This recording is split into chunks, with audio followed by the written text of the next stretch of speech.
So this is Dan of Vagabond Awake. Today we have Floyd on the channel. Floyd, welcome to Vagabond Awake. Thanks, Dan. It's a pleasure to be here. So Floyd, where in the world are you from and where are you sitting right now? I am from Canada. I'm from Western Canada, the province of British Columbia. And today I am sitting in Thailand. I am in Jomtien Beach, just a few kilometers south of Pattaya City. I know it well. So how did you end up there in Jomtien? It's been a long story, Dan. I guess, it started growing up in Canada. We would escape the cold, bitter winter and escape to Mexico most often. It was a short place for us. And of course, year after year, I started falling in love with the beach and the warm tropical weather. And, I always kept kicking myself, why am I going back home to shovel snow here when I'm in this beautiful paradise? Year after year, we started talking about retirement. At that time, I was married and had a family and started talking about the possibility of retiring and living in Mexico at the time. We ended up separating and divorced. A year later, my son graduated from high school and I was now free to, do what I want. And I really wanted to travel the world, Dan. And, and I guess, as I was getting older, I think I was 47 at that time. And I decided that, I got to find out if Mexico is the place I want to retire or, there's many other places around the globe that I'd certainly like to see. I quit my job. I ended up booking a trip to Bangkok, to Southeast Asia, in fact. And so in 2012, I made my first international travel outside of, Canada and the US. As a young kid, I traveled a bit through the United States with my parents and so forth. But in 2012, I finally made the break and I made it to Southeast Asia. And my first stop was Bangkok. And then as the weeks went on, I traveled up through Laos and down through Cambodia and Vietnam. And then I came back and did the southern part of Thailand and did the islands and Phuket and Krabi and Koh Phi Phi and then moved on down to Malaysia and Singapore and Indonesia, Bali. I did the whole Southeast Asia loop. And after 6 months, I went back home, found myself a job to keep me going. And at that point, my life had changed. I really just, made the decision that I'm going to retire someplace nice and warm near the beach. Still had a bit of time left before retirement age. When I went back to Canada, I was fortunate to get a job in the mining industry, which paid very well, which allowed me to continue to travel. So in 2015, I went to Europe. Did a dozen countries over there and did all the bucket list things, did my selfie at the Rome Colosseum and went up the Eiffel Tower. And I even actually got to golf at St. Andrews in Scotland. I decided that it was time to finally go to Australia and New Zealand. I made a trip down there, stopped at the Cook Islands, and on the way back, I popped back into Thailand again that time and went on to Hong Kong and Shanghai. And so I was really starting to fall in love with traveling. It was exciting. And then I guess in 2018, I did South America. So I went down there and Machu Picchu. I went to Rio de Janeiro and Chile and Argentina. In 2020, I finally hit the magic number 55, and things were starting to change for me in Canada as well. I was a renter, and the rental prices started going up, doubled 7 or 8 years since I first was a bachelor. Again, food and gas, everything got to be really expensive. Good job. After I was mining, I ended up becoming a power engineer at the local hospital in town. So it was good. I was making a good salary, but at the end of the day, I was house poor. It just struck to me. I said, it's time to go. I went into work and I told the guys at the hospital where I was working, I said, yeah, I'm getting out of here.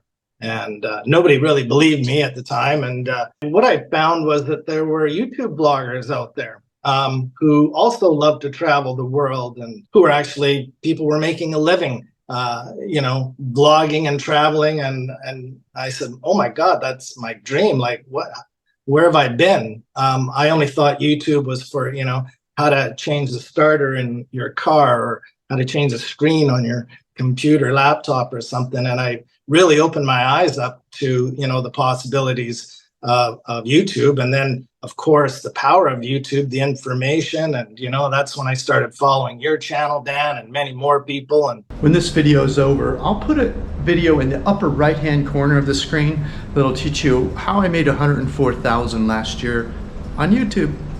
And just got super motivated to retire overseas with all the information, all the travel bloggers. I was pretty much my next destination, the Philippines, which I hadn't been yet. But as the doors started opening again to the world, Thailand was one of the first places to open up. So I came for a month and traveled around Phuket. So I spent a month there, and then I went back home. I came back again and toured around, found Raleigh Beach for the first time, and thought, my gosh, why haven't I been here before? And so in 2022, I officially retired. I packed up and I came here. One of the things that had attracted me here was the convenience of a restaurant, Thai food restaurants, massage place. I can get Western food there. It's endless, right? So I had to go back because in the summer of 23, my son was getting married. And then I came back and did 6 more months here again. And then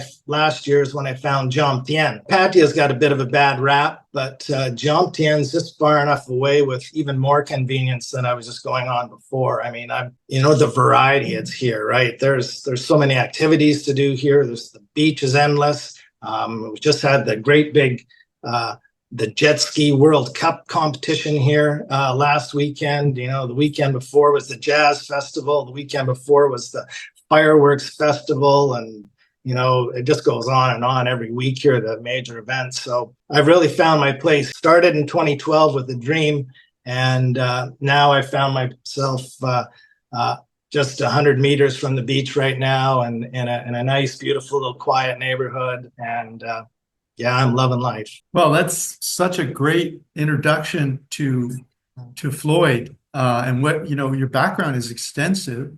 You've been all over the place, and you've found a really great place. I love the town you're in. Okay, so Jomtien's a great area for someone who's new in Thailand, because like you said, the convenience there is endless, but it's not as noisy as up, a couple kilometers north of there in Pattaya. What kind of budget are you keeping there to give people an idea of what cost of living is? My monthly rent here right now, Dan, I pay 7,000 Thai baht, which I did a quick conversion to US, and I think it's 205 Canadian dollars a month. It's furnished.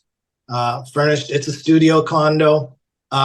It's not that big, but it has a TV. It works out. I have a nice little nook here where I've got my desk and my computer and all my camera gear, and I got a nice view outside here. And I'm on a street that's quiet. It's a one-way street. And so there's no traffic that zips, no motorbike zipping up and down here. So I had to get my Wi-Fi hooked up. I'm going to say it was about 180 American dollars for the year. Fiber optic, 600 megabytes per second, fastest Wi-Fi I've ever had. My electricity, it's a good season for electricity. The low season, I don't have my air con on right now, and it's the middle of the day. The nights are cool here. It's going to range from probably, $40 US to probably up to $100 US in April and May, and when it gets hot here. And the biggest thing for me in my budget is I don't drink. I'm not afraid of having a beer. If someone offered me sometimes on the beach, I'll have a beer, but it's not part of my routine. I don't spend a lot on groceries just because it's so convenient and easy for me to eat out. I would say that I spend probably about $200 US on restaurants in a month. If I'm just eating Thai food, that number is pretty low. Once in a while, I have a craving for Western food, or, whether it's pasta or pizza or something, and, my bill will go up a little bit from there. But the groceries that I do buy are just coffee and, yogurts and a few things. Breakfast and bananas, fresh fruit and stuff that I'll bring home. But for most meals, I've tried cooking and stuff, but it's most of the time it's just easier and cheaper to go out and eat. And what about transportation? Do you rent like a scooter, or do you ride the 10-baht bus, or how do you get around? And the traffic here is pretty crazy. To be honest, it's a busy city. It's, the 18th most visited city in the world. I got 2 feet and a heartbeat, so I'm going to go explore the city and jump on the BAT bus. And takes me wherever I need to go, from Jomtien all the way north up to 𝗂𝐿𝐴. The other thing that it was Bolt and Grab taxi, which is like the Uber. Bolt is extremely effective and inexpensive here. And I find myself using that quite a bit. Small roads in between Jomtien and Pattaya get packed with vehicles, and a motorbike taxi is the best way to go. I spend probably close to $100 a month on transportation right now. And what about your cell phone? What does that run you a month? The plan I'm on is 350 Thai baht a month, $10 US, right? A month, but it's unlimited internet. You go to the 7-Eleven and you top up and pay up on your app. Yeah, it's nice having a local number, and especially when you're Google translating or you're Google mapping. How do you communicate with your family? On Skype or WhatsApp, or because that's included in the data you got for your phone, right? It's usually FaceTime with my son is what we usually chat. Other friends too, Facebook Messenger. If you like going out and hanging out in the bars, well, it can get quite costly. But I'd saved up, several thousand Canadian dollars anyways. And I had a small pension from work, which was just about $1,000 US. Actually, officially turned 60 next month. So I'll be getting my official Canada pension as well as with my work pension right now. And when that comes in, that's going to be about $1,400 US is what my pension. But, I'm comfortable, for the past, dozen years, I've been trying to live as a minimalist, and, I don't need a lot of things.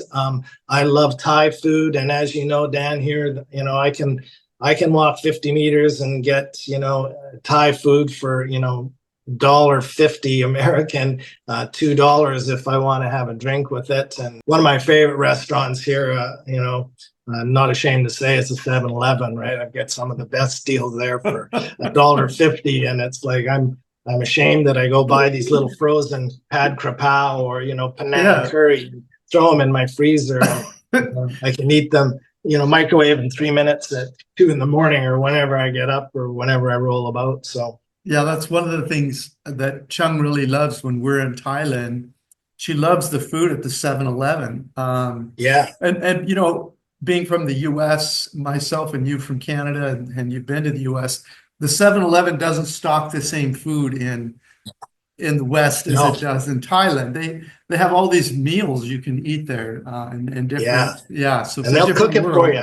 And they have the microwave by the counter. Boom, they'll heat it for you. So you're not talking Lay's potato chips. You're talking Thai food. So I always joke to people. I say, "Come to Thailand. I'll take you out to eat at the 7-Eleven." Probably would have been my 60th birthday. Chung has a picture of me eating chocolate ice cream sitting on a curb in front of a 7-Eleven. It's my birthday ice cream. So, when I was single, traveling around Southeast Asia, I would keep up a profile somewhere, do some dating. In fact, that's how I met Chung, on Tinder. Have you done any dating at all while you're there? Yeah, of course, Dan, being a single guy here and, so many beautiful women here, and particularly in Pattaya when I first came here a couple years ago. That wasn't my main focus.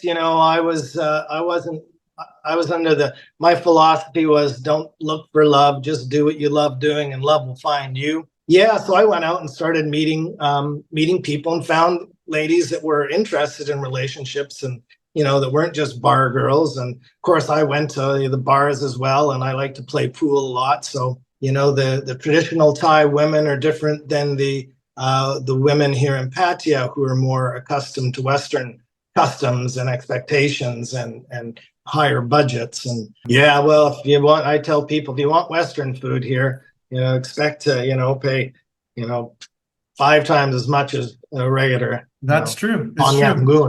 How would you answer these 2 questions? Don't come here if you think it's going to be. What I tell people when they come here, don't expect things to be the way they are back home. processes and systems here are different. People will get upset really quickly and easily saying, well, this is stupid. Why are they doing it like this when, it's not right or wrong. It's just different. They have a system here. You learn as you go. I remember my first timer here standing at a food vendor, giving a meter space to the person in front of me and waiting for the food vendor to look at me and ask me what I wanted to eat. Yeah. Meanwhile, he's just stirring up, cooking food there, and I'm politely waiting. Meanwhile, the Thai people are walking up and just ordering and saying, "𝗕 guy," and it's okay, yeah, no, go. And I'm going, hey, what about me? This is, everybody's so rude. Why are they ignoring me? And they're all probably sitting down saying, what is this white guy just standing there? Why doesn't he order? What's he waiting for? Yeah, and I'm expecting it to be like home. And the same thing, which I kind of like here, is that, when you're eating your meal, they're not going to come interrupt you, ask you, how's everything? Do you want something else? They're not going to come and say, would you like the bill now? They're going to sit there and keep their eye on you till you give them the wave, and then they'll be right over at, a moment's notice. I like the way that story is, because if you wonder how to do things in whatever country you're in, just watch what the locals are doing, do what they're doing, because that's the customs. That's the customs. So how would you answer this question?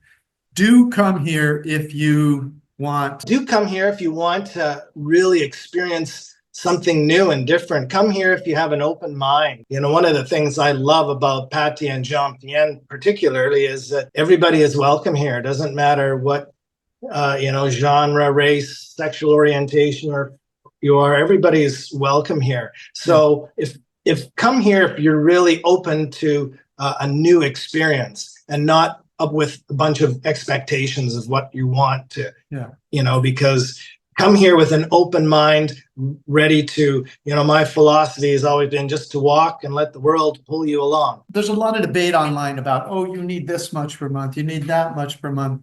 But the truth is, some people don't have as much, and some of those people are able to manage money well, and they're able to handle it. Other people don't have much. They come somewhere like Thailand and they can't make it work because they're trying to do everything the old way, like their country or whatever, the car, the house, the restaurant, the same food. And so, but what's a range of budgets that you run into when you talk to expats there? What would you say is like a low range, maybe not rock bottom, and a high range, but not, not over the top, but. Yeah, I don't talk to a lot of expats, particularly on budgets. That's a Canadian politeness. I think we don't. But you know what? I do know some people that are surviving on less than I am. I know that there's areas in 𝗙𝗢 where we call it, just off 𝗙𝗵𝗲 there, where the old expats, you've got to have a beard and tattoos, and there's no tourists hanging out back there. But these guys are living comfortably. They may be just satisfied with going downstairs and getting some American breakfast and drinking beer and having a nap in the afternoon and not traveling very far. And you know what? When you live in, cheap housing and you've got a local, the beer's cheap and the food's cheap. Yeah, it's, as low as, $700-800. A lot of guys that are here could easily do that. I know a lot of guys that have a hard time with 2,000. Yeah. They're already paying, they're paying, $600-800 or $1,000 for, a beautiful 2-bedroom sea view condo and in a nice posh place. And, they like to go out to restaurants for dinner. That's one of the things that is a Western, when friends come here, they're saying, so where are we going to eat tonight? Well, you just walk down the street and eat as you go. I'll take one of those and grab some of that. And we, we don't all go out and sit down. And that's what another thing I love about here is that I'm never full. For the most part, you just kind of eat as you go. And if you're going to restaurants, you're paying for the air conditioning and staff and the cutlery and you have a YouTube channel. So what's the name of your channel? Floyd Ventures is the name. It's a travel YouTube channel. I love to explore new, beautiful places. That's kind of, it motivates me to go hike to see waterfalls so I can make a video and share it with, the world, right? Some of my more popular videos have definitely been the islands. Thanks so much for coming on the channel. Hey, I really appreciate it, Dan. I've been a fan for a long time. I'm going to put the link to his channel on the screen here, and I'll put it down below in the description so you can click it, go over there. Thanks, Dan. Appreciate your time. Take care, Floyd. If you want to look under the hood of my business that made $104,000 last year, watch this video right now.